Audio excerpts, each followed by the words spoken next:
There is a quiet war taking place in the background of your life. You don't hear it, you don't see it, but you feel it.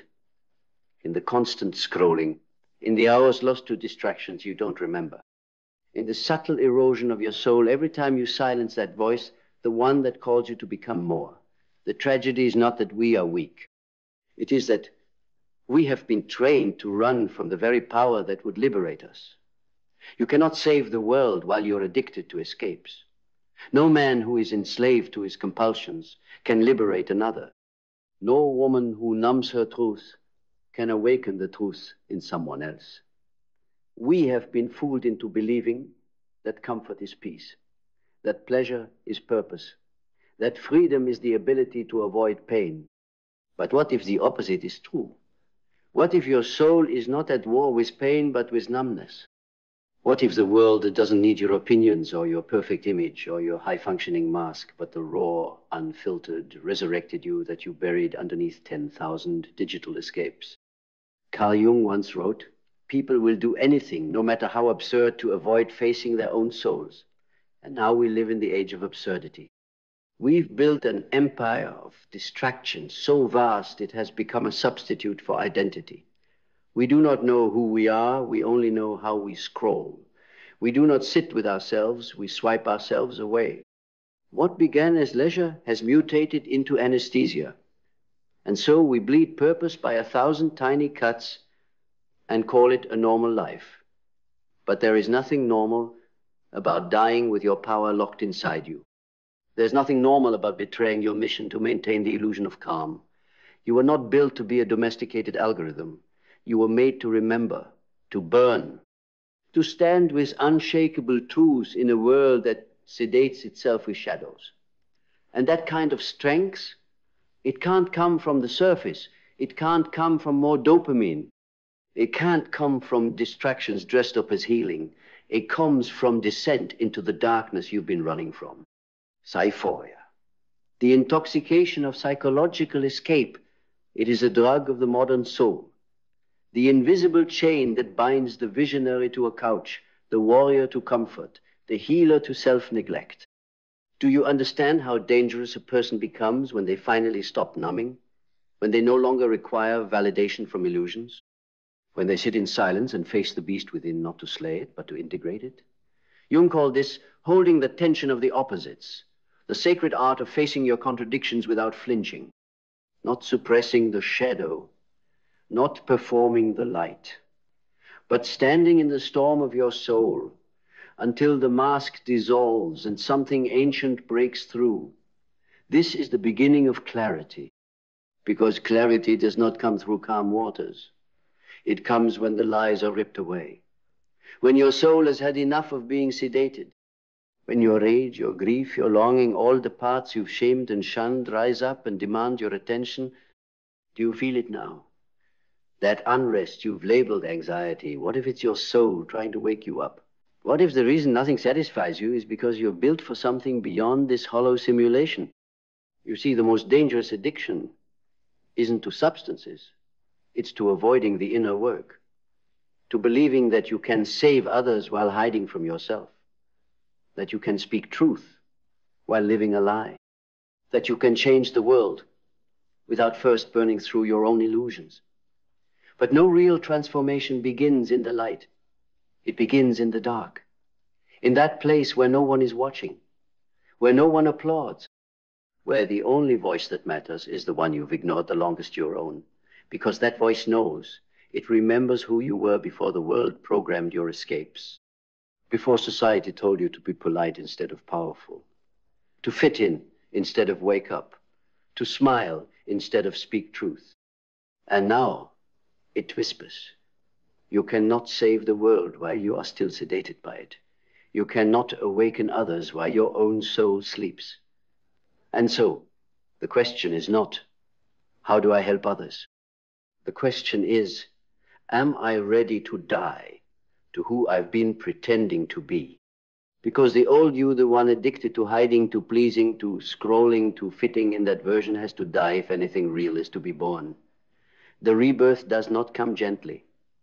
It is not a spa day. It is a psychological crucifixion. It is the annihilation of everything false until only the raw, radiant, ruthless truth remains. But that truth, it is where your power begins. And from that power comes vision. Not the kind of vision that trends on timelines or wins you likes, but the kind that pierces through delusion, that sees past the masks of culture and recognizes the divine chaos underneath. Vision is born from silence, not the silence of absence, but the silence of presence. The kind of stillness that comes when you finally stop running from yourself and ask, what was I sent here to do? Not what you were told, not what makes you comfortable, but what your bones know, even if your mind forgot. The world does not need another influencer. It needs another soul on fire, a soul that remembers, a soul that sees the poison in the pleasure, a soul that chooses responsibility over escape, integrity over validation, truth over temporary comfort. Because when you stop escaping, you stop leaking power. When you stop numbing, you start noticing. And when you stop avoiding your inner chaos, you start becoming the kind of person who can walk into the chaos of the world and not flinch. That is the energy that heals. That is the presence that saves. Not by force, not by preaching, but by being. You want to save the world? Start by facing your own shadows. Not fixing them, not erasing them, but listening to them. Because behind every compulsive escape is a wound that was never met with presence. And behind every wound is a lesson that once learned becomes power. This is the alchemy of transformation. This is the death of distraction. This is the birth of purpose. You were not sent here to survive your timeline. You were sent here to crack it open, to stand so fully in your truth that others feel theirs awaken in your presence. But none of that happens while you're still escaping. So the next time you're tempted to scroll, to binge, to flee from your silence, ask yourself, what am I afraid I'll feel if I stop running? Because that is the doorway to your freedom. And once you walk through it, the world you once tried to save will no longer control you. It will no longer seduce you. You will no longer mistake escape for peace. Because you will be home. In your body, in your truth, in your power, unshakable, awake, unstoppable. And when that moment arrives, when your eyes finally see through the veil and your mind stops chasing the next escape, you will understand a truth so blinding that it silences all the noise. You were never broken. You were buried under layers of expectation, cultural hypnosis, and the pixelated prison of convenience. You were never lazy. You were spiritually starved, not undisciplined, but unaligned. And every false craving, every distraction you thought you needed was just your soul crying out to be remembered. We don't heal by cutting out our shadows. We heal by facing them, by sitting with them, by listening to their language and decoding the ancient messages hidden beneath our compulsions. That's where the transformation begins, not in pretending to be perfect, but in owning the chaos with a sacred defiance. The world doesn't need your perfection, it needs your presence. And true presence only arises when you become still enough to feel what you've been avoiding for years. Why do we keep reaching for what destroys us? Because we forget how to sit with discomfort. We forget that peace isn't the absence of pain, but the presence of self. And you cannot be present if you are constantly escaping. Escapes offer illusion. Illusions offer comfort. Comfort offers sedation. And sedation kills revolution. No one changes their life in sedation. No one remembers who they are while numbing their truth. Every revolution begins in discomfort. Every breakthrough begins at the edge of silence. And every awakening begins when you choose to stay with the feeling instead of fleeing from it. The world trains you to believe that happiness is external, that healing is found in buying, that power is found in performance. But you are not here to perform. You are here to become. And Becoming means burning the masks you've worn to survive. The good person mask, the productive mask, the always smiling mask. Burn them. Not in hatred, not in rebellion, but in reverence. Because underneath them lives the you that the world cannot touch, the you that doesn't need escape. Because you are no longer afraid of yourself. This is not a soft journey. It is a brutal love affair with the truth. But in that truth, something miraculous happens. The fear begins to dissolve. The compulsions lose their grip. The endless noise begins to fade. And in the quiet, you hear it your calling. Not a career, not a job, but the soul-deep compulsion to bring something real into the world. Something only you can bring. But here's the paradox. That calling can only be answered by the version of you that is no longer enslaved to distraction. The version of you that is stared into the abyss of addiction, not just to substances, but to validation, to noise, to false peace, and said no more. There is power in the refusal. The refusal to run, the refusal to be seduced by the temporary, the refusal to give your life away to things that numb your soul. That kind of refusal is not resistance, it's resurrection. You are not here to escape life. You are here to transform it. And that transformation begins the moment you stop betraying yourself for the comfort of illusion. You want freedom? Then embrace the weight of awareness. Because awareness is heavy. It holds you accountable. It strips away your excuses. It forces you to confront what you've ignored. But it is also the birthplace of power. And that power, it's quiet. It doesn't scream. It doesn't perform. It doesn't need applause. It just is. Solid, still, undeniable. It is the kind of power that comes from knowing that you don't need anything outside of you to be whole. That you don't have to fix yourself to be worthy. That you don't need to escape your pain to prove your strength. You just have to stay with the breath, stay with the discomfort, stay with the rawness of your own becoming. Because in that staying, you will reclaim the parts of you that you abandoned in the name of survival.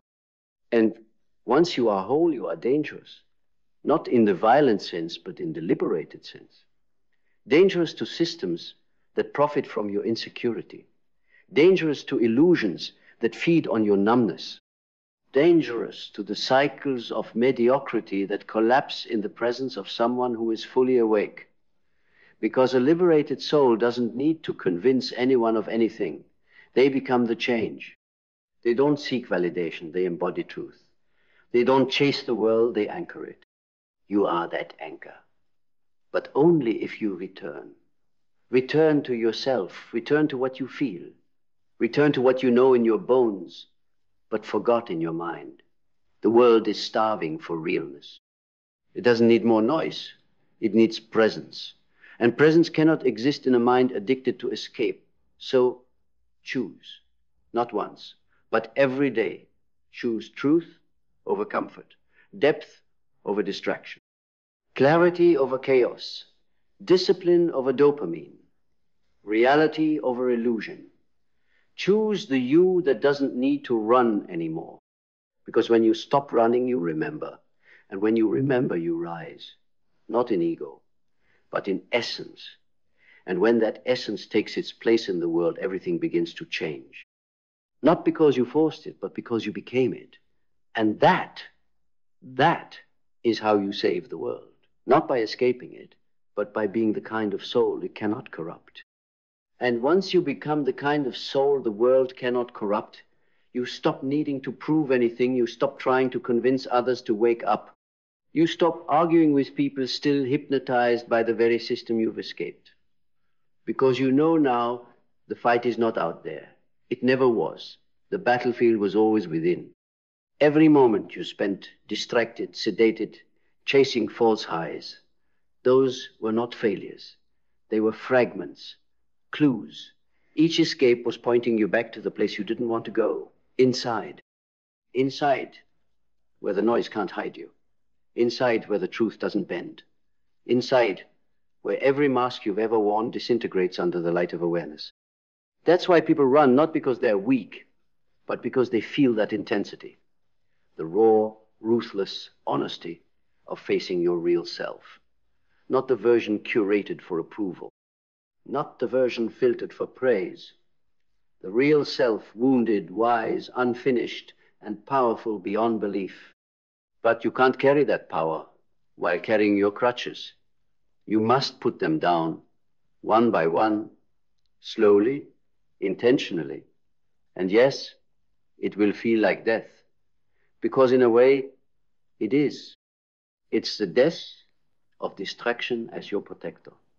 The death of approval as your oxygen. The death of fitting in as your identity. And in that death, you don't disappear, you emerge. You don't lose yourself, you remember. The real you doesn't need the world to approve.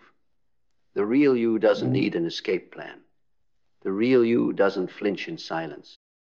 Because the real you was built for this storm. Look around. The world is collapsing under the weight of its own deception. Truth is being traded for dopamine. Depth is being replaced with display. Meaning is being buried under convenience. And if you are not vigilant, you will get pulled into that current where everyone is floating but no one is alive, where everyone is smiling but no one is free. That is not your path. That is not your destiny. You were made for more than that sleepwalk. But to live wide awake, you must let the illusions burn. Let them. Burn the idea that healing is supposed to feel good. Burn the myth that clarity comes without pain. Burn the lie that you can stay the same and still be reborn. Every version of you that was built on fear, let it crumble. Every belief you inherited from pain, let it dissolve. Every identity you wore to survive, let it return to ash. Because only then can the phoenix rise. Not the mystical creature of fantasy, but the real fireborn essence of who you are when you stop escaping your becoming. That's the only version of you that can change the world. Not the numb version, not the distracted version, not the polished version, the integrated version, the forged by fire version, the version who has nothing to hide because they've walked through hell and turned it into wisdom. You don't inspire others by pretending to be healed. You inspire them by being real about your mess, your darkness, your journey.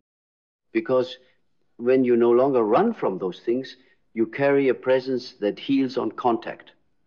That kind of presence doesn't speak to the mind, it speaks to the soul. And the soul recognizes truth the moment it feels it. That is your real impact. Not in what you say, but in what you are. And what you are becomes clear the moment you stop escaping who you could be. This is not about perfection. It's about permission. Permission to break, permission to rage, permission to feel all the things you've been taught to suppress, because in those feelings lives your fuel. You don't have to be fearless, but you must be willing to go where others won't, willing to stop numbing, willing to sit in the void without reaching for a screen, a substance, a distraction, willing to hold your own gaze in the mirror and not look away. That is the doorway, that is the rebirth, and no one can walk through it for you. But once you do, the world shifts. Not because the world changed, but because you did. You no longer see escape as relief. You see it as theft, the slow theft of your potential, the silent drain of your energy, the soft kill of your soul. And so you stop feeding it, not out of punishment, but out of reverence. Because you finally realize your energy is sacred. Your focus is fuel, your presence is power, and every time you give those things to an illusion, you are starving the life you could have lived. You can't save the world while starving your own soul. You can't liberate others while locked in your own loops. And you will never be free while worshiping what numbs you. So stop apologizing for needing depth. Stop shrinking to fit shallow conversations. Stop pretending comfort is your goal. It never was. Your goal was always growth, always awakening, always liberation. And liberation does not come with ease, it comes with fire. The fire of truth, the fire of discipline, the fire of staying when everything in you wants to run. Because when you stay, when you really stay, something inside you snaps. And that snap is not the breaking point, it is the birthing point. It is the sound of false self cracking under the weight of real purpose. And from those cracks pours light, a light that doesn't blind, but reveals, a light that doesn't burn, but baptizes, a light that doesn't just illuminate your path, it becomes your path. And that is the moment you stop being a seeker and start being a seer. Not just of visions, but of reality. Not just of potential, but of presence. Because now you know you never had to find your way. You just had to stop running from it. And once you stop running from your path, you realize it had been waiting for you all along, not in the distance, not in some future version of yourself, but in every moment you chose presence over performance. You begin to feel it in your bones, that sacred return, the slow, fierce reclamation of everything you once abandoned in the name of fitting in, the truths you swallowed, the rage you silenced, the desires you hid. All of it begins to surface, not as chaos, but as clarity. Because when you no longer escape, your soul starts speaking louder than your fears.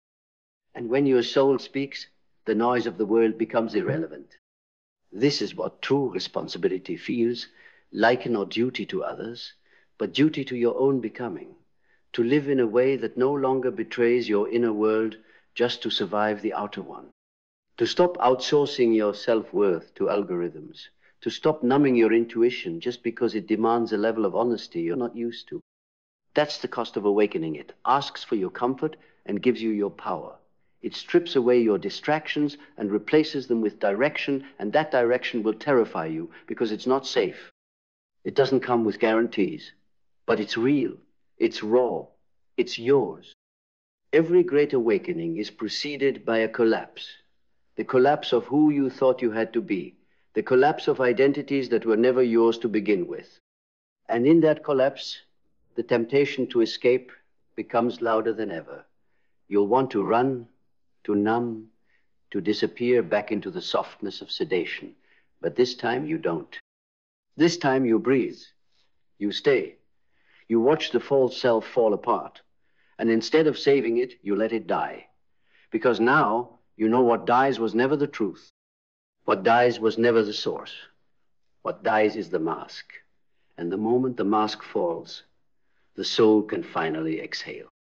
You cannot imagine how powerful you become when you stop abandoning yourself, when you stop negotiating your peace for temporary relief, when you stop selling your presence for digital currency. The power is not in the performance. The power is in the refusal to perform, to stand in a world addicted to noise and be the quiet, to stand in a culture obsessed with image and be the essence, to stand in a sea of empty escapes and be the anchor.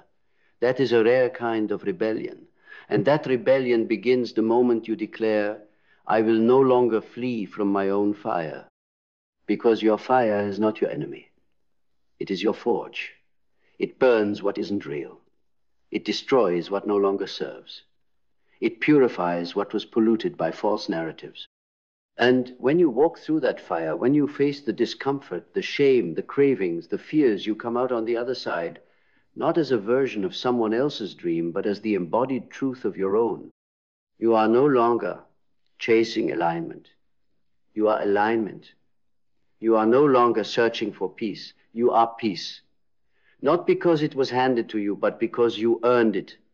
By staying, by feeling, by choosing not to run. And this sacred refusal to escape is how you begin to lead. Not from a stage, not from a screen, but from your energy. Because presence is leadership. Integrity is influence. And the soul that has faced itself cannot be manipulated by the illusions of the world. You don't teach people to wake up by telling them what to do. You wake them up by becoming the living contradiction to everything they've been conditioned to believe. that real power is quiet, that healing is ugly, that truth doesn't sell but it saves, and that the way to change the world is not by escaping it, but by embodying the very thing it lacks, consciousness. You don't need more content. You need more courage. The courage to stop scrolling and start living. The courage to put down your phone and pick up your soul. The courage to sit in silence and hear the truth echo through the chambers of your being. It was never about being perfect. It was never about fixing yourself. It was always about remembering. Remembering what you are, what you carry, what you've always known, but forgot in the noise of distraction. That you were never meant to blend in. You were meant to break patterns. You were never meant to numb. You were meant to notice. You were never meant to escape. You were meant to embody. An embodiment isn't glamorous. It's gritty. It's messy. It's full of moments where you doubt everything and yet still choose to stay. But in that staying, you become unbreakable because you are no longer a slave to the avoidance of pain. You are no longer manipulated by false pleasure. You are no longer hooked by the lure of illusions. You are sovereign, rooted, fierce, awake. And it all began the moment you stopped escaping. So now, here you are, standing on the edge of something irreversible. You've seen behind the curtain. You've felt the weight of the truth. You've realized that every distraction, every escape, every cycle of numbing you've endured, it was never just about avoiding pain. It was about avoiding power. Your power, the kind of power that doesn't come from noise, but from stillness. The kind that doesn't manipulate, but magnetizes. The kind that doesn't scream to be heard, but changes the room with its silence. And this is your final choice, not just to stop escaping, but to finally step into that power and never look away again. No more hiding behind screens. No more begging the world to tell you who you are. No more bowing to impulses that steal your presence. You do not need another permission slip to become whole. You do not need another app, another follower, another filter, another hit of dopamine to be enough. You were already enough before the scrolling, before the noise, before the escape. You just forgot. But now you remember. And once you remember, you become responsible for your energy, responsible for your truth, responsible for your presence in a world drowning in absence. This is what it means to awaken, not to be perfect, but to be present, fully, ferociously, without apology. This is what it means to rise not above others, but into the deepest dimension of who you are. This is what it means to stop escaping, not because you're forcing yourself into discipline, but because you've fallen back in love with your own existence, the rawness of it, the divinity of it, the weight, the fire, the beauty of being fully here.